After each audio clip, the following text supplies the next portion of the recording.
High and welcome back to my new video. তোমাদের সাথে একটা কথা শেয়ার করার ছিল। তো আজ আমি সকালে ক্লাসে গিয়েছি, আর আজকে আমার স্টুডেন্টরা এমন একটা কথা বললো শুনে আমি সত্যি অবাক হয়ে গেছি। তো স্টুডেন্টরা বলছিল যে দিদি আমরা যখন ব্রাইডাল বুকিং নিই তখন ক্লায়েন্টের কথা শুনে ওরা কি বলবে বুঝতে পারে না, কারণ ওদের এমন এমন ডিমান্ড থাকে যে 200 বা 300 টাকায় ওদের পার্টি মেকআপ করে দিতে হবে, আর 1000 টাকার মধ্যে ওদের ব্রাইডাল মেকআপ করে দিতে হবে। এটা আবার কোন ধরনের কথা হয় বলো তো তোমরা?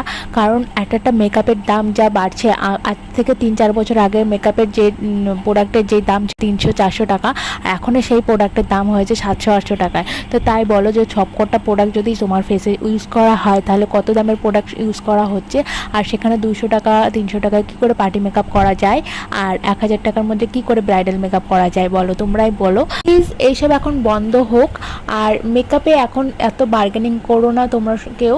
আর যারা অরিজিনালি পারে না, সত্যি অভাবের মধ্যে থাকে, একটু সাজার খুবই ইচ্ছা তাদের, তাদের ব্যাপারটা আলাদা। আর যারা পারে, বিয়েতে সব কিছুই করছে কিন্তু মেকআপ আর্টিস্টের সময় তাদের এই সবসময় বার্গেনিং করে, তাদের কথাই আমি শুধু বলছি। আর এই কথাটা সবাই কিন্তু গায়ে মাখবে না, তো সবার জন্য এই ভিডিওটা না।